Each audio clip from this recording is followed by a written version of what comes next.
Bien. Mi querido Alfonso del Barrio es director general de la compañía T2O Media.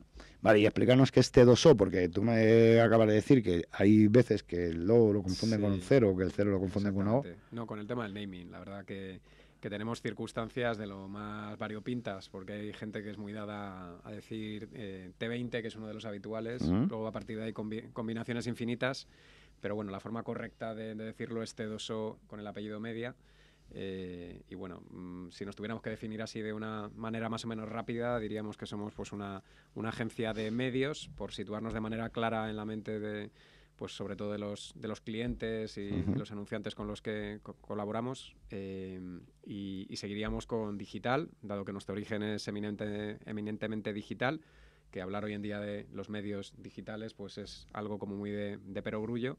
Pero sí que es verdad que si nos retrotraemos 15 años atrás, cuando la agencia inició su actividad, pues sí, claramente el hablar de agencia de medios digital pues era algo claramente diferencial, ¿no? Y ahora debería serlo. Y ahora debería serlo, lo que pasa que, bueno, No, pero además debería serlo por una razón, porque mira, yo soy uno de los nativos digitales que más años tienen. Aparte de yo, que soy como el primo de Tutankamón. ¿Nativo o emigrante? Porque yo creo que los que tenemos un pasado somos más emigrantes digitales que nativos digitales. No, yo soy nativo, te voy a decir por qué.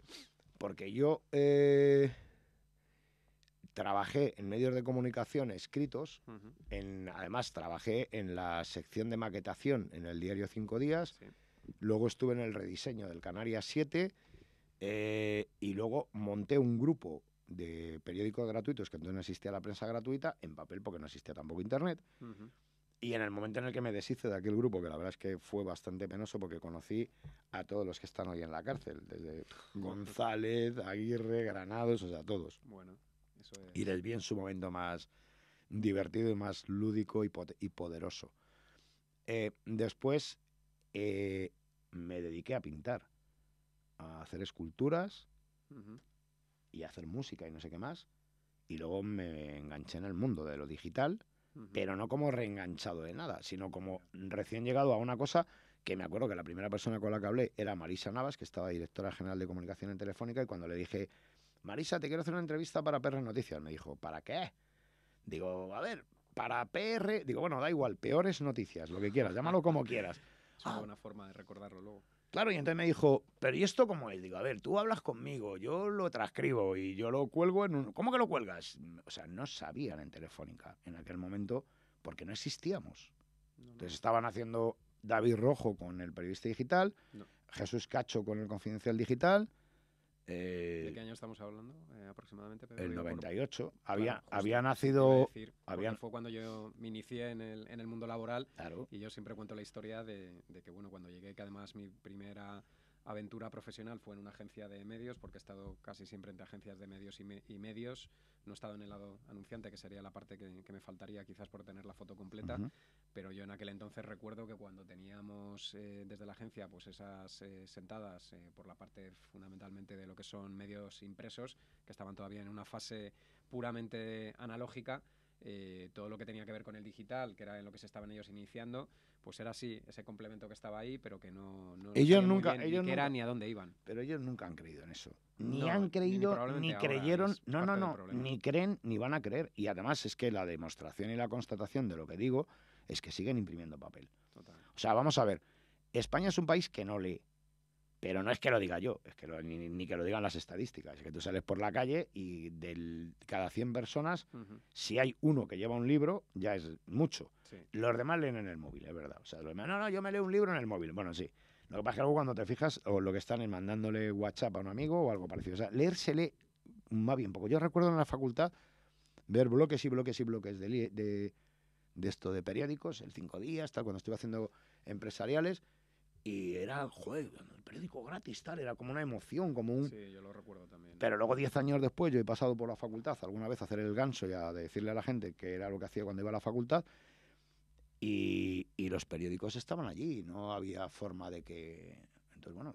Sí, fíjate que hubo estos años también ya y hay que remontarse porque ya forma también parte del pasado cuando todo el fenómeno de los gratuitos, que prácticamente salía un gratuito.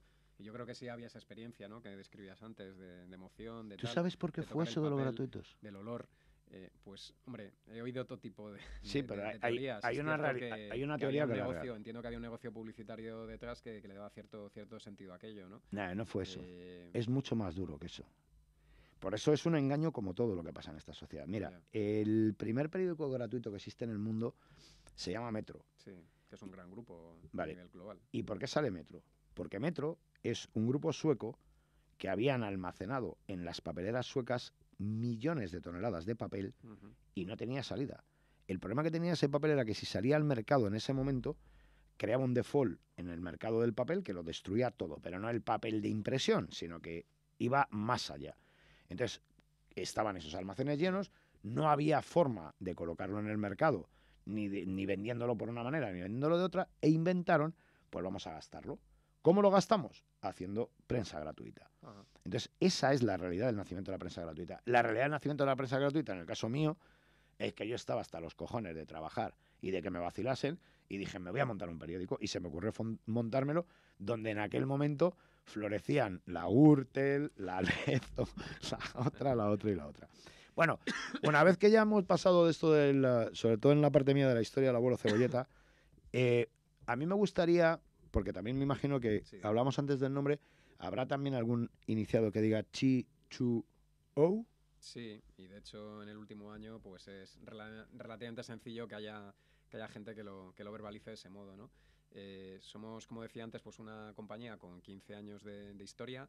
El origen es España, pero a partir de ahí sí que ha habido pues una historia de internacionalización bueno, que nos ha ido llevando a O sea, diferentes lugares. nacéis aquí en Sí, España. nace en España. Hay Vale. 2 socios fundadores, Ujú, que de hecho son Tomás y Óscar, y con eso también estoy dando pistas sobre el origen del nombre. Lo que ujú. pasa que es verdad que luego pues ha tenido una evolución, ¿no? Y bueno, pues hay digamos, un claim por debajo que da continuidad a lo que es el Perdona, ¿y nombre. Tomás y Óscar están en la Sí, compañía? siguen vinculados a la compañía. De hecho, Óscar es el CEO y bueno, sigue teniendo pues una relación directa en lo que es el día a día. Es la persona con la que, en mi caso, colaboro de una manera más cercana. Y en el caso de Tomás también, pero digamos que está más vinculado a otra serie de proyectos, porque otra de las cosas positivas del grupo, y aquí ya no hablo tanto de la marca T2O y que quizás no tanta gente conoce, es que el grupo pues, ha desarrollado otro tipo de iniciativas en lo que es el entorno digital, bueno, pues que han tenido también su recorrido, proyectos en muchos casos de éxito, otros no tanto, que son de los que normalmente más se aprende. Y bueno, la verdad que es una historia también bastante curiosa, bastante divertida, de dos personas que se inician aprovechando todo lo que fue el boom del comienzo de los 2000, De con todo el las tema de las .com, .com. sí. Efectivamente, ellos venían de un entorno Pero tenían eminentemente tetas tecnológico. ellos. ¿Tenían? Tetas, No, hasta donde yo sé, ¿no? pechos. Pechos tampoco. Bueno, es que yo he conocido empresas en la época de las .com Sí. donde se premiaba a las mujeres porque llevasen Wonderbra. No, pues No, te lo estoy diciendo en serio, o en sea, este caso no sé, habría que preguntarles a ellos, yo desconozco. Yo lo que no, sé pero es es que te que digo, no, lo digo con un cierto punch, que sí, una cierta patada que me he dado en mi propia cabeza sí. diciendo, coño, en aquel momento yo recuerdo, no voy a decir los nombres porque, pero vamos, es que recuerdo perfectamente los nombres de agencias de comunicación donde las mujeres no eran obligadas, pero eran aconsejadas, ¿vale? Oye, un escote con un... Entonces, claro, en aquel momento las agencias de comunicación, que no era el caso vuestro, que todavía no había nacido, Ujú. que estaban ahí larvadas, que eran muy pequeñas y demás, multiplicaron por N los Ya, clientes. ya. Porque cualquiera en el año Sí, 2000 sí, sí, era cliente, o sea... entiendo por dónde vas. A ver, es cierto que en mi caso concreto, además, decía 15 años de historia de lo que es la compañía. En mi caso son los 5 últimos años, bueno, ahora justo en el mes de junio, 5 años, en los que he estado vinculado al proyecto. Y la verdad que no he vivido en primera persona, sí sé por lo que me han contado, pero bueno, que sea como fuere, lo cierto es que tuvieron esa oportunidad, supieron aprovechar un hueco que había claramente en el mercado, que era posicionarse en dar servicio en todo lo que era el posicionamiento, valga la redundancia, en el entorno de buscadores, en todo lo que tiene que ver con la parte de pago y la parte orgánica. Y a partir de ahí lo que creo que ha sido parte del éxito de T2O Media es que ha sabido pues hacer un acompañamiento en paralelo a lo que ha sido el propio desarrollo del mercado, ¿no? Todo el tema de redes sociales, toda la parte pues de distintos modelos, porque ya el hablar, por ejemplo, de toda la parte de performance, que también es algo que en el sector está muy en boga, en donde también supimos ocupar un espacio relevante en su momento. Estoy hablando pues de 2007, 2008 aproximadamente. Pues en ese caso fue más eso, ¿no? Nuevamente el saberse posicionar en el sitio adecuado en el momento adecuado. Y la verdad que, bueno, nos hemos convertido en una referencia en el mercado español, volviendo a lo del origen España y un poco la evolución, que lo que te iba a comentar brevemente es bueno, que hubo una serie de aventuras a nivel internacional que creo que es interesante, porque es de aquello que creo que las empresas españolas siempre nos tenemos que sentir orgullosos, y hay que sacar un poquito de pecho, porque siempre parece que tenemos estos complejines, y es verdad que aquí, pues bueno, hubo esa visión de futuro, se dio un primer salto a México, que fue la primera oficina que se abrió y que a día de hoy sigue siendo una realidad, que eso es lo noticiable. 7, 8 años más tarde sigue estando activo con un equipo de unas 50 personas aproximadamente, con lo cual, pues bueno, da idea del tamaño, la solidez y la robustez que pueda tener. Luego hubo también una tentativa, y que sigue, digo tentativa, que sigue siendo realidad en Italia, que es el otro mercado junto el español en el que seguimos teniendo presencia en Europa.